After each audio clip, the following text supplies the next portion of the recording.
Sí hay foro. Ujú. Muy bien. Bueno, pues vamos a saludar, aunque van a tardar unos segundos en entrar todos, pero ¿qué tal a todos? Buenas noches. Bienvenidos. Estamos aquí en otro viernes en vivo, como todos los viernes, y bueno, pues aquí está Ricardo Esparza y por acá Alejandro Chávez. ¿Qué tal, Ricardo? ¿Cómo estás? Hola Alejandro, muy bien. Aquí ya listos para el tema de hoy. Muy bien, excelente. Vamos a ver si alcanza al ratito a conectarse Julio Gaitán, que ya tiene rato que no. Esperemos que sí, si no, bueno, pues aquí le damos al tema.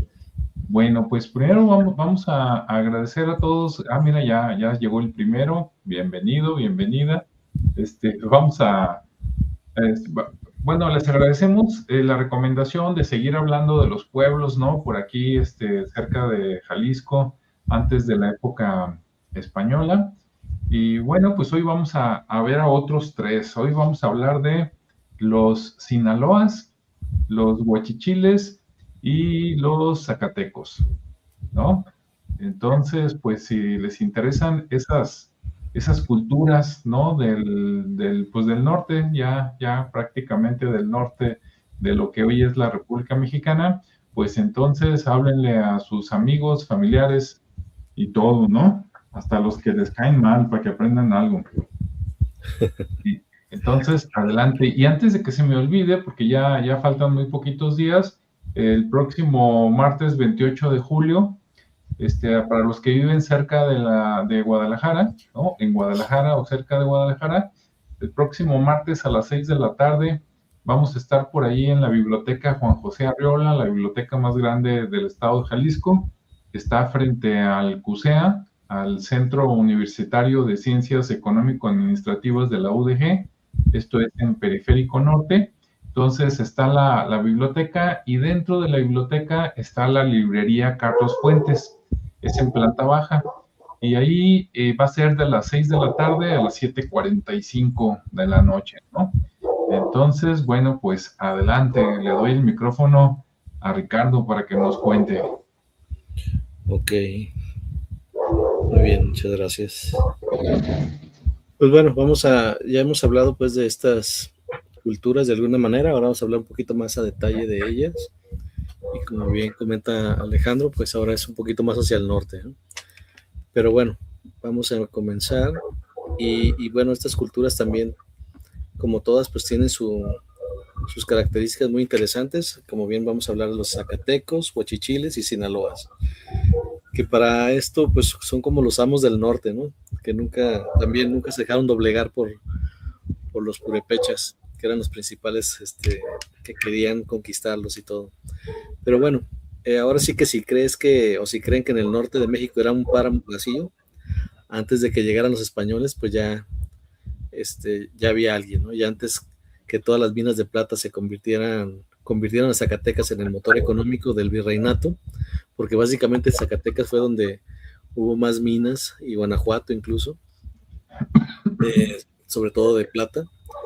Y antes, mucho antes de que Sinaloa fuera una tierra de narcos y playas, estas tierras estaban ya dominadas por los pueblos que no le pedían permiso a nadie. ¿Sí? Eran nómadas, seminómadas, eran agricultores y sobre todo guerreros. Sí, eso es muy importante porque eso fue lo que les permitió ser como muy eh, territoriales. ¿Sí? Entonces los españoles pues obviamente les temían más que cualquier otro imperio del centro del país, y no eran fáciles de conquistar porque no tenían una capital que tomar ni un rey que decapitar. Entonces eran como el viento, los veías venir pero no los podías atrapar. ¿Sí? Entonces estas tres historias de esos pueblos pues marcaron ahora sí que el alma del norte de México: Zacatecos, Huachichiles y Sinaloas. Bien, voy a comenzar con los Zacatecos, o los que les decían los de las cabezas negras, ¿no? Y bueno, ellos fueron uno de los pueblos más importantes de la nación chichimeca. Acordémonos que chichimeca era como un tema despectivo, entonces casi a todos que no eran purépechas, pues les llamaban chichimecas. Entonces su nombre no viene de su propia lengua, sino del náhuatl zacatl, que significa hierba, y los cronistas españoles los llamaron así porque habitaban la tierra donde había abundante zacate, ¿sí? Pero pues obviamente ellos no se llamaban a sí mismos así, se autodenominaban cabezas negras. ¿Y por qué se llamaban así? Porque se pintaban el rostro y la cabeza de negro como parte de su disfraz de guerra, por así llamarlo. Y ese detalle pues no pasó desapercibido porque para los observadores españoles que los identificaron como un distintivo cultural de este grupo, pues bueno, ya representaba y les daba cierto temor o respeto, ¿no? Por así llamarlo. Entonces, pues bueno, su territorio era muy vasto, o era vasto, entonces abarcaba desde las minas de Zacatecas, por mencionarlo ya más actualmente, hasta áreas como lo que es ahora Pénjamo y Ayo en Guanajuato. También se establecieron rancherías en Salinas, Portezuelo, en la Ciénega Grande, en Tunal Grande. Esto todo obviamente hacia el norte, llegando hasta San Martín y el Peñón Blanco. Y al oeste hasta Nochistlán, Tlatenango y Teocaltiche. Sí, entonces ese era como su perímetro o su territorio en el cual ellos estaban. Y ya en términos generales ocupaban regiones de los actuales estados de Zacatecas, San Luis Potosí, Durango, Jalisco, Aguascalientes y Guanajuato. Bien, bueno, los zacatecos pues vivían, como les comenté, eran nómadas, seminómadas, cultivaban maíz, frijol y algunas frutas silvestres. Y obviamente completaban su dieta cazando conejos, venados, aves, ranas, serpientes y hasta ratas. Entonces, obviamente ratas del campo, de las ratas que conocemos hoy en día en la ciudad, que eran mucho más grandes, más limpias. Y bueno, su vestimenta era escasa, pero funcional. Los hombres llevaban un taparrabo de cuero y polainas hasta los tobillos y una venda en la frente. Se pintaban el cuerpo con dibujos especialmente para la batalla. Tanto hombres como mujeres traían el cabello largo hasta la cintura. Las mujeres usaban un cubrebusto y todos llevaban collares y sandalias de cuero o ixtle. Su idioma, así para dar un poco más de contexto, su idioma es uno de los grandes enigmas de la lingüística mexicana. ¿Por qué? Porque, bueno, según los estudiosos de Harvard, el zacateco podría estar relacionado con el tepehuano, pero no es una afirmación concluyente, ya que otros sugieren que afinidades como las lenguas de la familia Opa-Tapima, la verdad es que el idioma zacateco sigue siendo una lengua desconocida en cuanto a su origen exacto, ¿sí? Algunos personajes que tuvieron, bueno, aunque no tenemos registro de grandes caudillos zacatecos con nombres famosos, así sí se sabe que tuvieron líderes locales que se organizaban y sobre todo pues hicieron resistencia, ¿no? Y uno de ellos fue Diego el Zacateco, que fue un cacique y fue gobernador de Nochistlán, a quien se le atribuye ser el principal instigador de la guerra contra los españoles en su región. Eso así como parte muy general de lo que son los zacatecos, ¿no? Entonces, pues bastante interesante, bastante territorio el que tenían. Y ahora voy a platicarles un poquito de lo que son los guachichiles, o los guerreros de cabeza roja, ¿no? Entonces, los zacatecos les decían la cabeza negra y estos la cabeza roja. Como bien dice, si los zacatecos eran temibles, los guachichiles eran los más temidos de todos.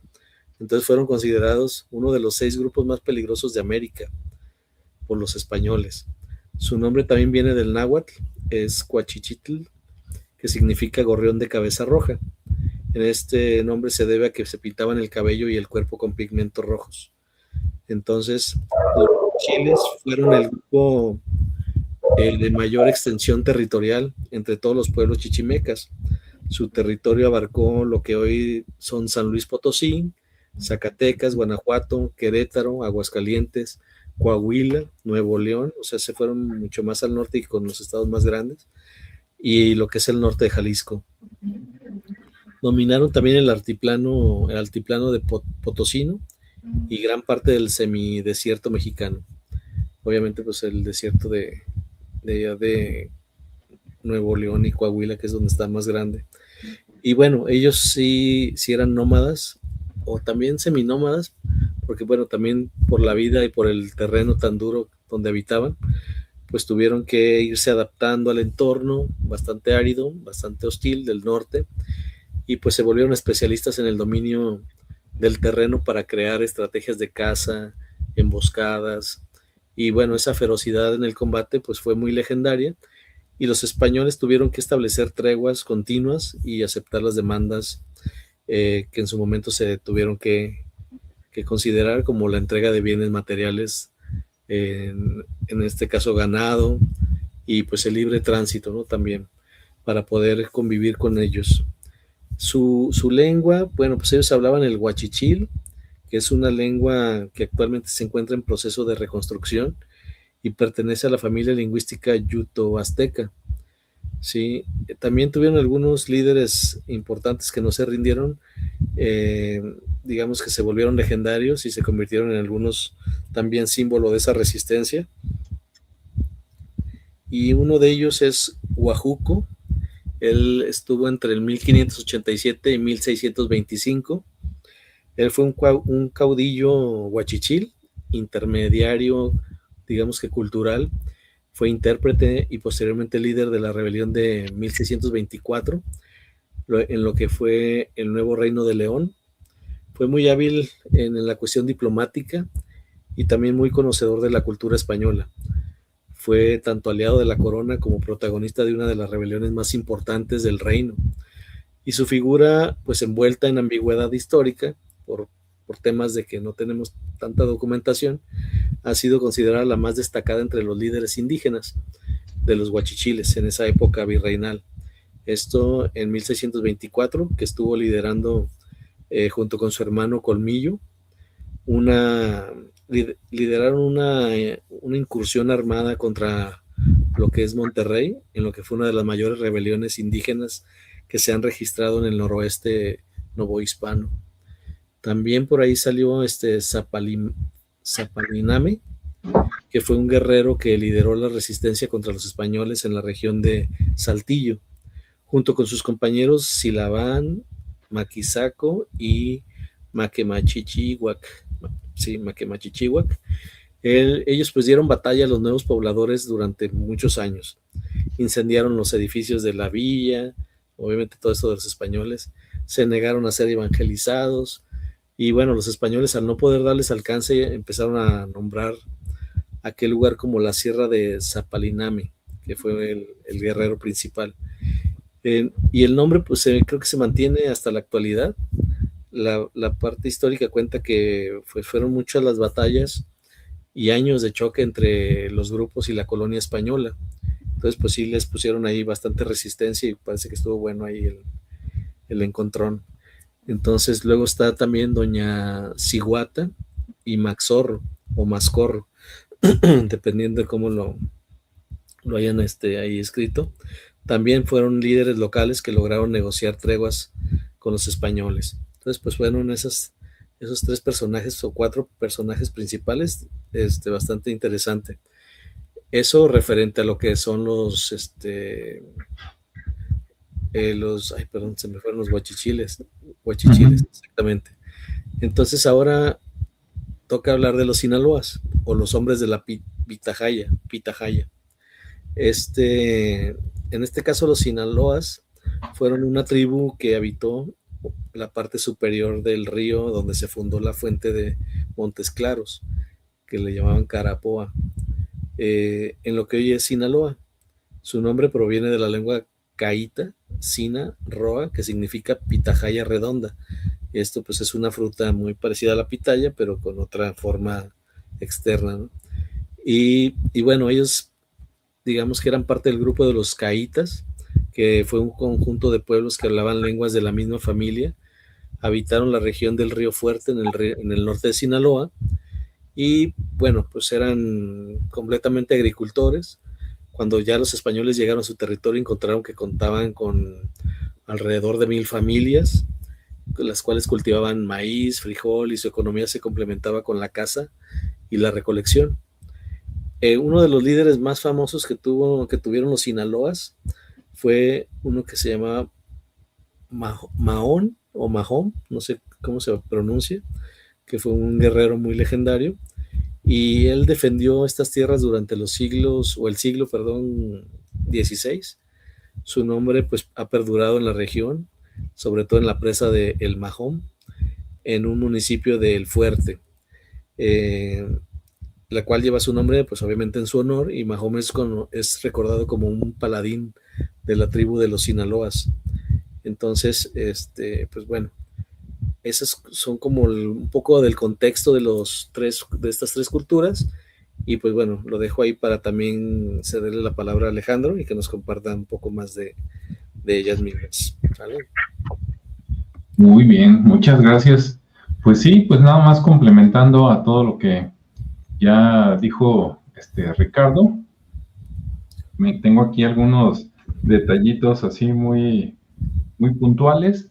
Estas tres, de los tres, digamos que los huachichiles y los zacatecos, por compartir una, digamos, región, aunque ya vimos que los huachichiles eran los más extensos, ¿no? En cuanto a territorio, estaban agarrando varios estados, aunque el fuerte estaba en Zacatecas. Pero tanto ellos como los zacatecos, pues eran, digamos, más o menos del mismo clima, ¿no? Mientras que los Sinaloas, por estar un poquito ya más cerca de la costa, pues era diferente, y eso se nota en la comida. Por ejemplo, los Sinaloas, pues, pescaban tanto en los lagos como podían ir al mar, ¿no? Mientras que los zacatecos y los huachichiles, pues los peces eran de agua dulce, ¿no? Porque estaban muy lejos del mar, aunque bueno, podían por ahí comerciar. Mientras estaba hablando por ahí, Ricardo, me encontré por aquí un detalle interesante. No sé si sea exclusivo de los zacatecos o en común, ¿no? De todas estas culturas yuto-aztecas, pero investigando de los zacatecos, no sé, miren, en México, esto que voy a decir es muy común aquí en Jalisco.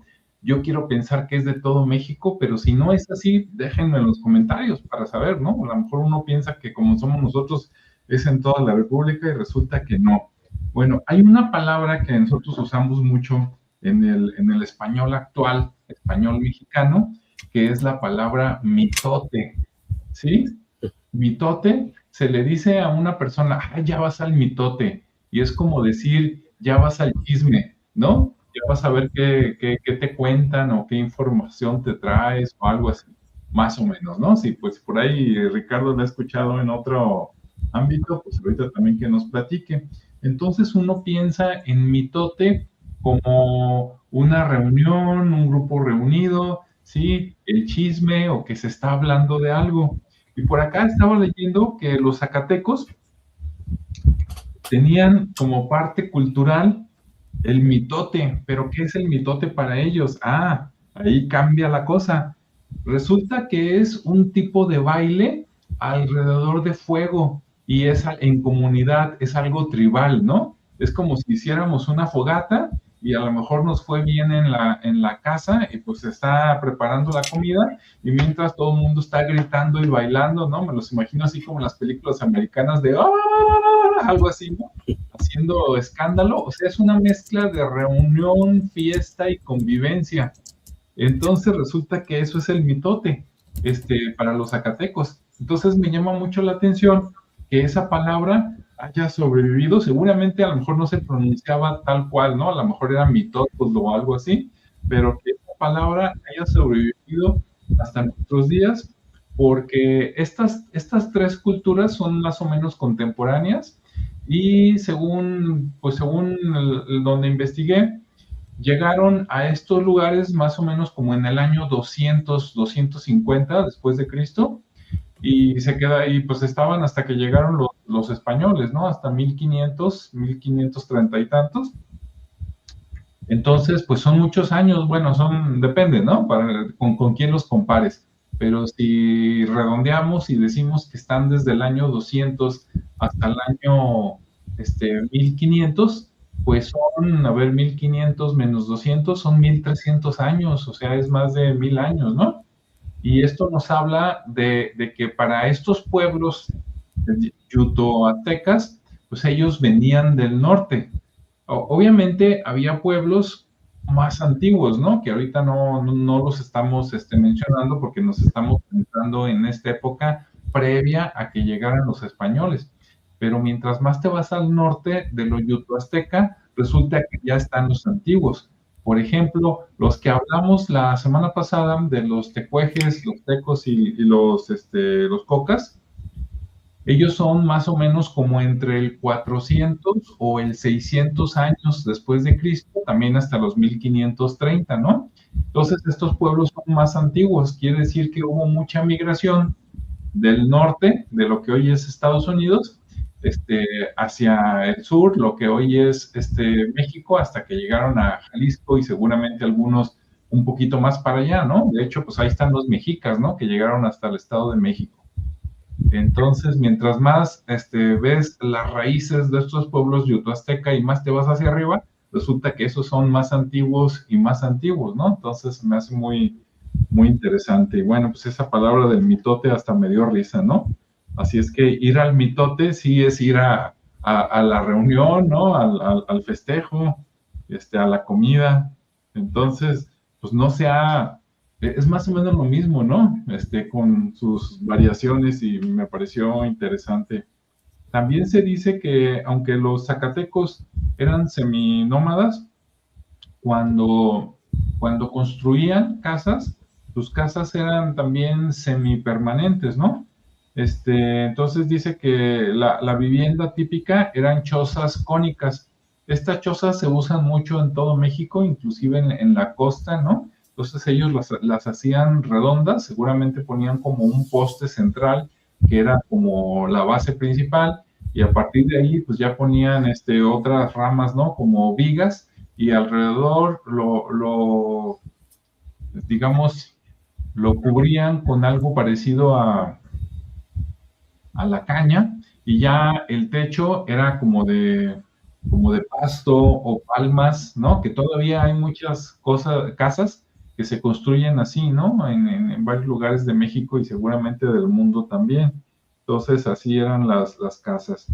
Y por aquí el detalle de los zacatecos dicen que las mujeres usaban, lo voy a decir en palabras actuales, usaban minifaldas de piel de venado, ¿no? Dice que usaban faldas cortas. Para nosotros, pues una falda corta es la minifalda, ¿no? Aunque bueno, si tú piensas en las minifaldas que se usan ahora, que apenas nomás se acaba la nalga y ahí le cortan a la tela, no, yo creo que eran un poquito más decentes, ¿no? Quiero pensar que llegaba el cuero a la mitad, ¿no? Entre donde comienza el muslo y donde está la rodilla, yo quiero pensar que ahí en algún lado en medio, o sea, algo relativamente decente, por ahí se usaban, ¿no? Pero eran de venado.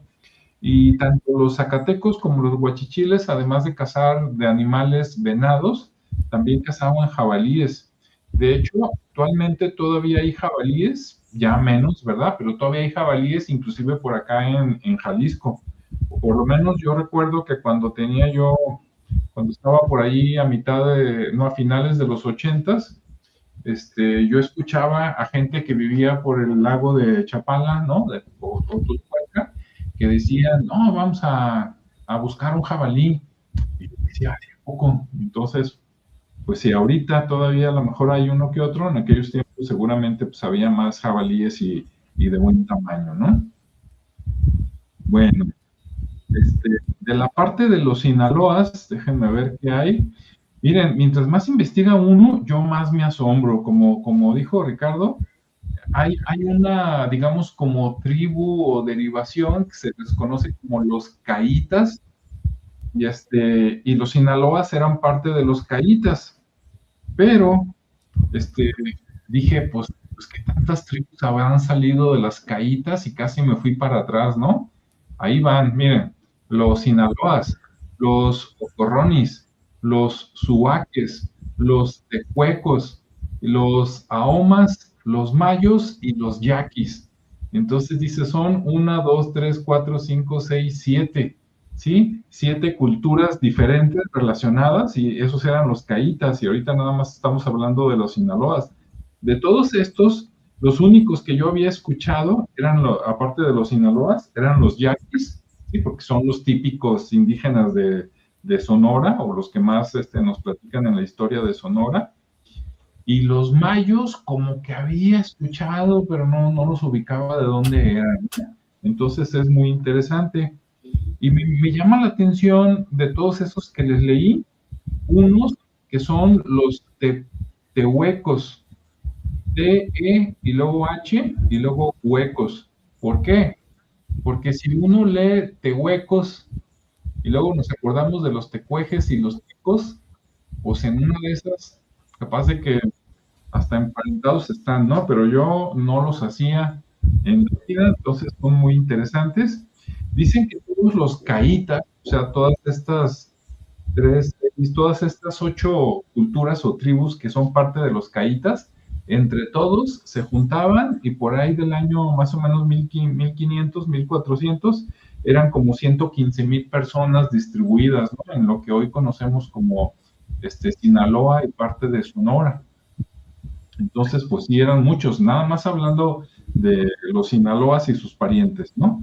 Sin sumar a los zacatecos ni a los huachichiles, que seguramente, no dudo, y eran más, por la extensión, ¿no? Porque cubrían más terreno. Entonces, pues sí, es muy, muy interesante.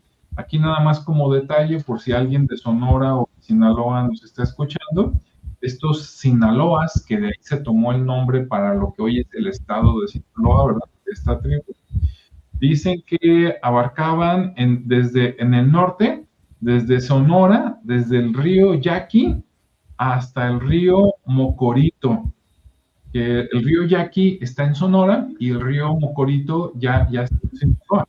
Entonces abarcaban toda esa área, ¿no? Bien, ahora déjenme ver de los huachichiles, déjenme ver qué les digo. Y si no lo traigo anotado, entonces déjenme leer rápidamente por acá, a ver si encuentro algo interesante. Bueno, de los huachichiles también dicen que las mujeres también usaban su minifalda de piel de venado, y dicen que los hombres medían entre unos 60 y unos 70 metros de estatura, que para aquellos tiempos los consideraban altos, ¿no? Comparados con los demás, a lo mejor los demás estaban hablando de los hombres, entre 1,5 metros y a lo mejor 1,60 metros, y el hecho de que los huachichiles llegaran hasta el 1,70, pues era de llamar la atención, ¿no? Que claro, todo en la vida, a lo mejor por ahí de repente buscando se encontraban un gigantón de 1,75, 1,80, ¿no? Pero lo normal entre los huachichiles era hombres de 1,60 a 1,70. Cazaban venado, conejo, aves, bisontes. Antes había bisonte, ¿no? Recordamos que antes no estaba la división entre Estados Unidos y México, entonces los bisontes recorrían desde estas tierras, que desde Durango, Zacatecas, hasta arriba, ¿no? Hasta arriba, lo que hoy sería, déjenme mover el mapa, lo que hoy sería, recordemos que del otro lado de estas culturas está Tucson, en esta zona, y ahí está Tucson, está Phoenix, en la parte de Nuevo México está Albuquerque, en la parte de Texas está San Antonio, ¿no? Está Austin, está Fort Worth. Entonces, toda esa parte, pues los búfalos eran felices, ¿no? Bueno, los bisontes, dice aquí. Entonces, cazaban también bisontes. Y ahí tengo muchas dudas, ¿eh? Porque para cazar bisontes, para empezar, las manadas eran de miles, ¿no? De bisontes. Y de repente digo yo, ¿será cierto que los caballos se los comieron y hasta que llegaron los españoles los reintrodujeron? Porque, poniendo que sí, dices, entonces, ¿cómo los agarraban? Así a puro córrele y embóscalos, pues está aquí, ¿no? Que dicen que eran los chichimecas más bravos, como dijo Ricardo, ¿no? Eran los más buenos para cazar y eran buenos con el arco. A las puntas dicen que las endurecían con fuego, ya sea de roca o de obsidiana, y que también usaban puntas, flechas con puntas envenenadas. Entonces, bueno, eso daría a entender, ¿no? De que, pues se escondían, venían los bisontes, los venados, lo que sea, y pues le daban, y ya nada más era síguelo, y porque tiene veneno, si no lo alcanzamos ahorita, mañana nos lo vamos a encontrar en el camino, ¿no? Entonces es muy interesante. Bien, dicen que vivían y estaban en grupos de 60 a 100 personas, que normalmente eran 12 o 20 familias, o sea, estaban todos emparentados, ¿no? ¿Qué más viene por aquí? Dice que sus armas eran arcos, flechas, flechas de obsidiana o endurecidas, lanzas y lanzadardos, ¿no? Estos famosos lanzadardos que tienen un nombre, ¿no? Ahorita no me acuerdo, pero ya ven que es una lanza y luego esa lanza la metes como en un tubo y el tubo la vieron, ¿no? Todos los que vieron la película de Apocalipto, por ahí en esa película sacan el lanzadardo, ¿no? Bien, ¿qué más? Dicen que sí, que los españoles cuando llegaron los consideraban el pueblo más bravo de los chichimecos. Y bueno, pues de momento eso es todo. Ahora les voy a mostrar aquí rápidamente. Déjenme ver dónde está. Miren, y no, bueno, esta que está aquí, esta fotografía, es un lugar no recuerdo si de los huachichiles o de los zacatecos, ellos también hacían como pequeños basamentos y ya después que los dejaron de usar, pues se ven como pequeños cerritos, ¿no? Como pequeñas colinas, entonces hay varios en el norte, pero por acá, déjenme ver, a ver si esta se puede ver más grande. Bueno, no se ve tan grande como yo quisiera, pero esta, vamos a suponer que es una olla de barro que estamos viendo, no sé si se alcance a notar, pero en parte del fondo, por ahí tiene una figura, ¿no? Un grabado. Entonces, esto es arte, tipo de los Sinaloas, tipo caíta.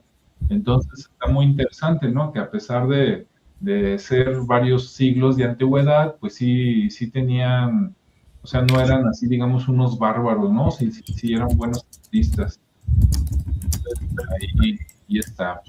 Aquí en esta fotografía, esto ya no es antiguo, es moderno, pero resulta que ahorita, al parecer, en Zacatecas, y no lo dudo también en los demás estados, de repente hay clases de artesanía prehispánica para la gente, y la gente aprende a hacer alfarería y cosas con técnicas antiguas. Entonces, esto que estamos viendo ya es moderno, pero es con las técnicas de los huachichiles y de los zacatecos, ¿no? Entonces, como vemos, pues está adornado con espirales, casi todo es de barro, pero es barro no nada más liso, sino que sí tiene pues ciertos adornos, ¿no? Entonces está muy interesante lo que tenían por ahí de arte. Y pues listo, no sé, Ricardo, si tengas ahí algún otro comentario y si sabías el origen ese de la palabra mitote. Sí, de hecho tenía dos versiones de esa. Ajá. Tú mencionaste una, porque luego se fue como deformando yo creo que conforme se fue haciendo más contemporáneo el término, se deformó, pero en principio pues era todo lo que hacía bulla, ¿no? Todo el tema así como de una reunión escandalosa o de las festividades o la convocatoria, la guerra, todo ese movimiento de que, hey, vénganse para acá, ese ya era como el mitote, ¿no? Sí. La bulla que se armaba para eso. Y obviamente los que participaban ahí pues eran los mitoteros, ¿no? Esos ¿sí? que entraban a hacer bulla, pues se convertían en eso. Entonces, sí, de alguna manera, como luego también entra el tema del chisme o de la, ¿cómo decía? De los rumores, pero se va cambiando y se vuelve como lo que sabemos ahorita, ¿no? Un mitotero es como un chismoso, ¿no? O un pregonero de la mentira, por así llamarlo. Y el mitote, pues es eso, sigue siendo como el chisme, ya más en el ámbito contemporáneo, pero tiene su origen más que nada en las festividades y en la guerra, que es lo que mencionaste. Pero sí es interesante cómo lo vamos tropicalizando o distorsionando, ¿no? Sí, yo nunca me había puesto a pensar que mitote era de náhuatl, ¿no? Aunque sí, nos enseñan que todo, casi todo lo que acaba en ote, ¿no? O en ate, pues es del náhuatl, ¿no? Pero nunca me había puesto a pensar en eso. Ahora, actualmente nosotros en el español mexicano usamos dos palabras que son sinónimo o que van juntos, hablando del mitote. Uno es mitote y el otro es el argüende, ¿no? A lo mejor uno es español y el otro es el náhuatl, ¿no? El mitote, pues ya vimos lo que es. El argüende normalmente también es una reunión, pero donde se está hablando así como en voz alta, ¿no? Que ya Sí, sí, dices, a ver, ¿qué argüende traen? Entonces, pero sí es similar, ¿no? Así un poquito junto con pegado de un mitotero, podría ser su sinónimo también, que es un argüendero, ¿no? Que es el que hace mitote es el mitotero y el que hace sí, argüende es el argüendero. sí, Entonces, si ustedes saben de dónde viene la palabra argüende también, pues ahí nos lo deja. sí, claro. No, y así hay muchas, ¿no? Se empieza a derivar y al final tienen como el mismo significado, se vuelven sinónimos. Pero sí es interesante pues empezar a encontrar esas raíces que si bien no generan gran impacto en el saber, pero pues sí está interesante Sí, conocer pero eso. sí es interesante saber que esa palabra de mitote, pues sacándole cuentas, dices, oye, pues resulta que esta palabra de mitote ya tiene más de 1000 años, ¿no? A lo mejor 1500 años, Sí, claro. usándose. Y pues, a ver, miren, ya que estamos aquí, nomás porque todavía tenemos unos minutitos, vamos a ponerle aquí origen de la palabra argüende. Nunca he escrito esa palabra. A mí se me figura que lleva diéresis, ¿no? Que lleva 2 puntos arriba de la U, pero vamos a darle Sí, así como va. Enter. A para ver que qué suene dice. la U. Dice, la palabra argüende proviene del verbo arguir. Ándale, o sea, como discutir, ¿no? Dice que a su vez desciende del latín arguere. Ándale. Bueno, Es como entonces ya. argumentar también, ¿no? Puede ser. Sí, arguere, argumentar, arguir. Uh-huh. Entonces dice, puede estar relacionado con malformaciones lingüísticas antiguas y se asocia con sinónimos como cuento, chisme y murmuración. Pues sí, sí, básicamente, ¿no? Pues el argüende, bueno, aunque antes era a lo mejor discutir o dialogar, ¿no? Pero actualmente nosotros, argüende es cuando dos o más personas están hablando muy fuerte o están discutiendo, ¿no? A ver qué argüende traen, no, que tú, que yo, que no sé qué. O también podría ser en un mercado, ¿no? Que lléveselo, que no sé qué, que se lo dejo barato, se lo dejo en 50 para que se lo lleve. No, no, pues que tanto, pero en voz alta, ¿no?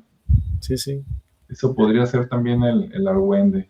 La bulla que se hace al final de cuentas, no el ruido. Ándale, también. Y bueno, pues entonces ahí están 3 culturas más del norte de México. Entonces ya llevamos 3 y 3, ya son 6, creo que eran 13 o 14, ya vamos como a la mitad. Sí es.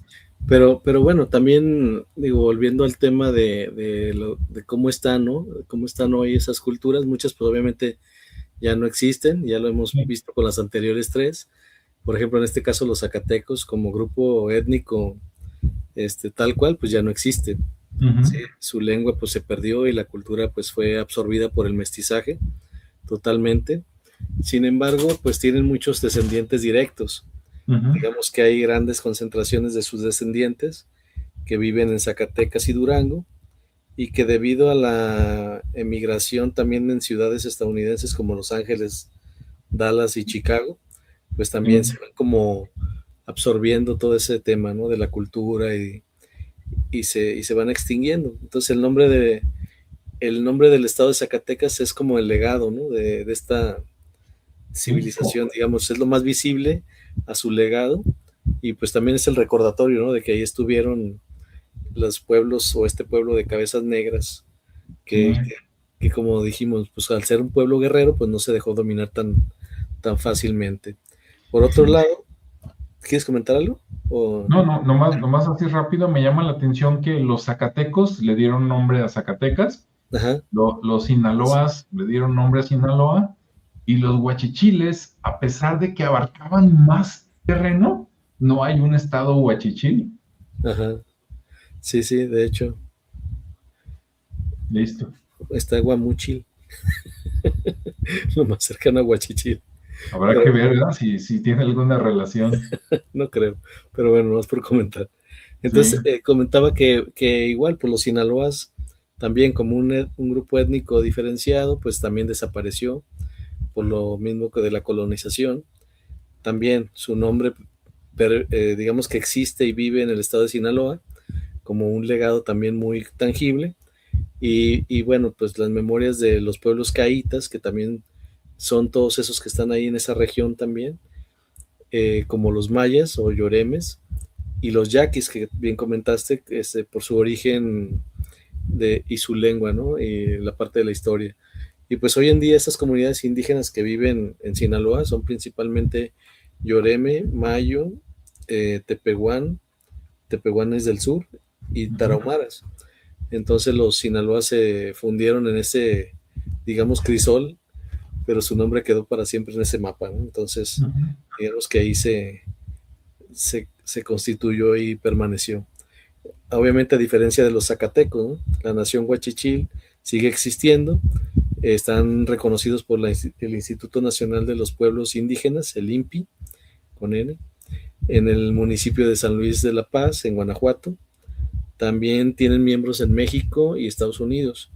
Y se cree que el pueblo huichol o los huirárica descienden o están relacionados con estos antiguos huachichiles.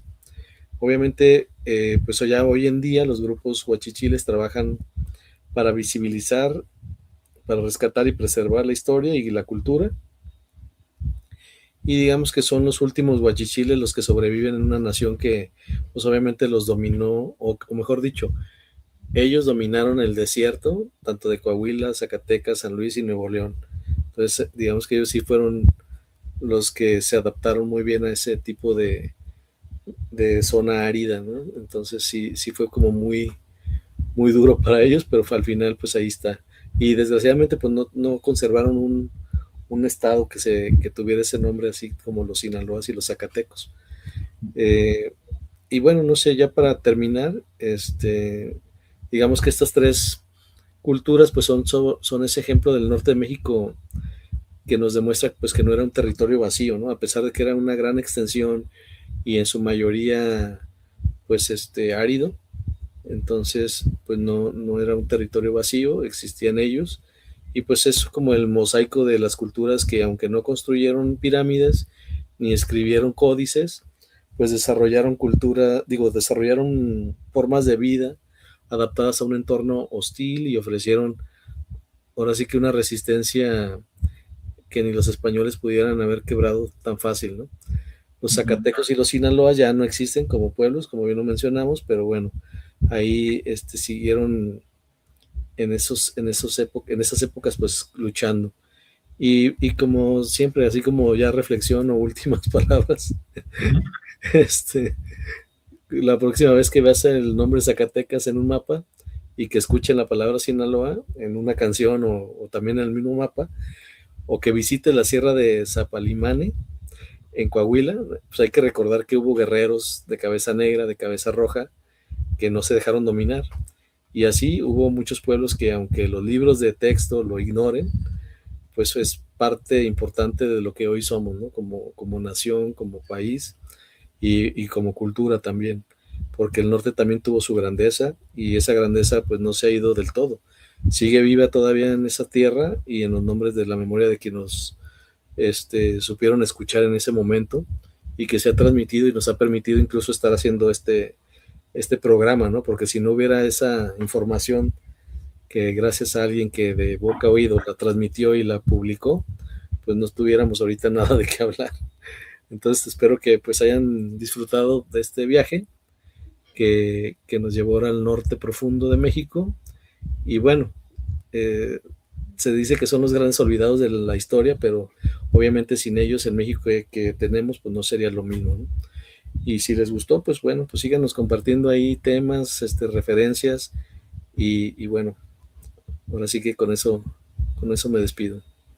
Así es, pues muchas gracias a todos. Y pues los que vayan el próximo martes 28, ¿verdad? A la biblioteca Juan José Arrola, por ahí nos vemos. Y pues sí, eso es todo. Nos vemos en el siguiente video. Muy Hasta bien. luego. Hasta la próxima.